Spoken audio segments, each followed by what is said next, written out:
You, John Fitzgerald Kennedy, do solemnly swear. I, John Fitzgerald Kennedy, do solemnly swear. That you will faithfully execute the office of President of the United States. That I will faithfully execute the office of President of the United States. And will, to the best of your ability. And will, to the best of my ability. Preserve, protect, and defend the Constitution of the United States. Preserve, protect, and defend the Constitution of the United States. So help you God. So help me God.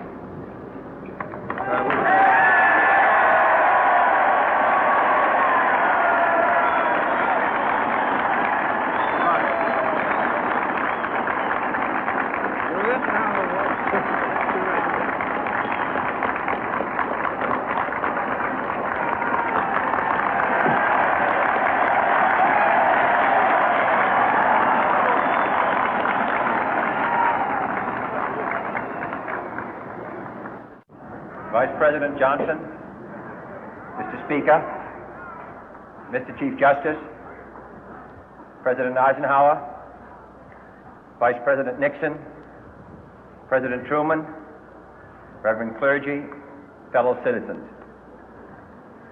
We observe today not a victory of party, but a celebration of freedom, symbolizing an end as well as a beginning, signifying renewal as well as change. For I have sworn before you and Almighty God the same solemn oath our forebears prescribed nearly a century and 3/4 ago. The world is very different now, for man holds in his mortal hands the power to abolish all forms of human poverty and all forms of human life. And yet the same revolutionary beliefs for which our forebears fought are still at issue around the globe. The belief that the rights of man come not from the generosity of the state, but from the hand of God.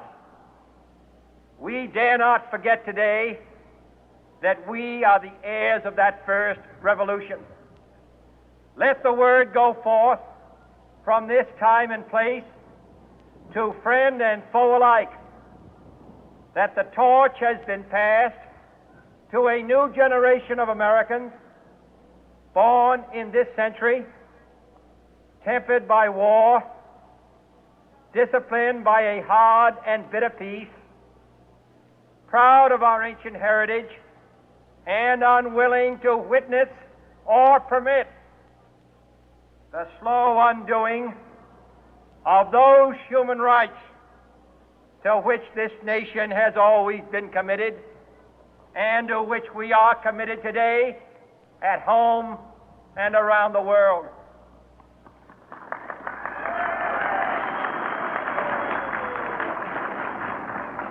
Let every nation know, whether it wishes us well or ill, that we shall pay any price, bear any burden, meet any hardship, support any friend, oppose any foe to assure the survival and the success of liberty.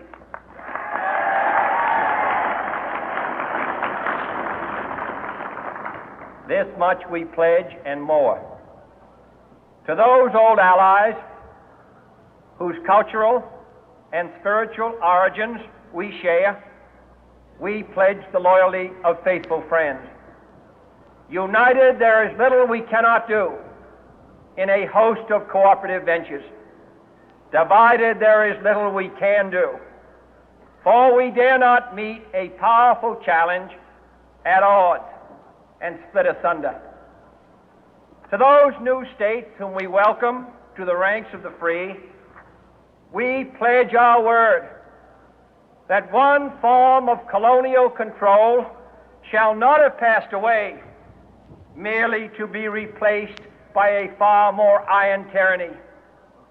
We shall not always expect to find them supporting our view, but we shall always hope to find them strongly supporting their own freedom, and to remember that in the past, those who foolishly sought power by riding the back of the tiger ended up inside.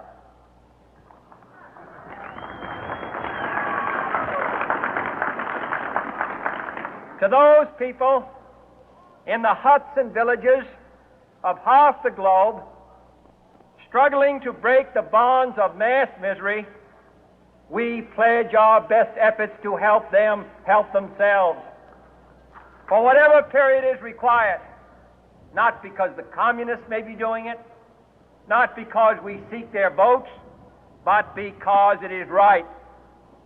If a free society cannot help the many who are poor, it cannot save the few who are rich.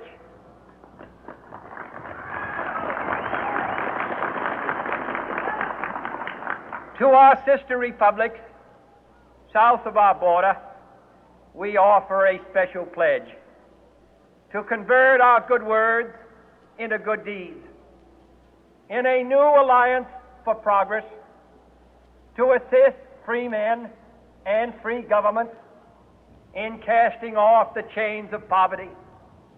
But this peaceful revolution of hope cannot become the prey of hostile powers. Let all our neighbors know that we shall join with them to oppose aggression or subversion anywhere in the Americas. And let every other power know that this hemisphere intends to remain the master of its own house.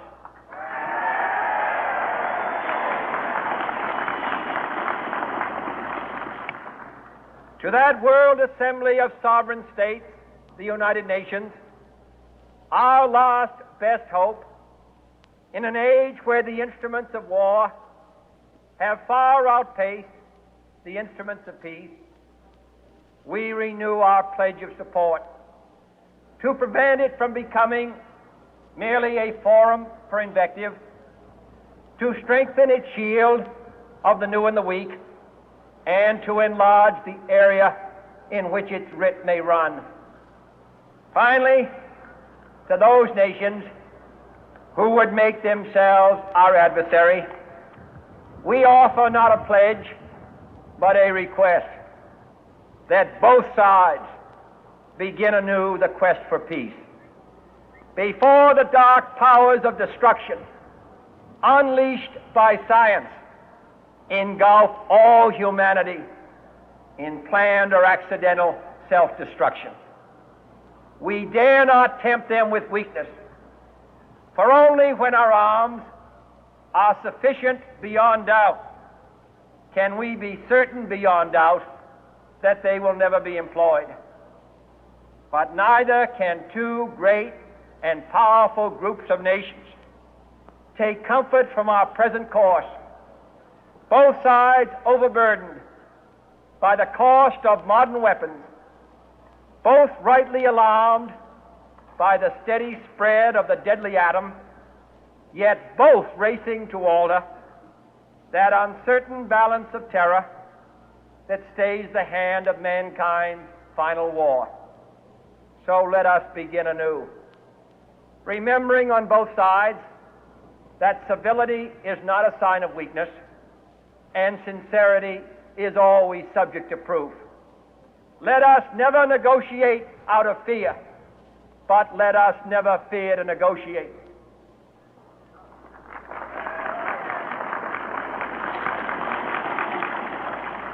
Let both sides explore what problems unite us, instead of belaboring those problems which divide us. Let both sides, for the first time, formulate serious and precise proposals for the inspection and control of arms, and bring the absolute power to destroy other nations under the absolute control of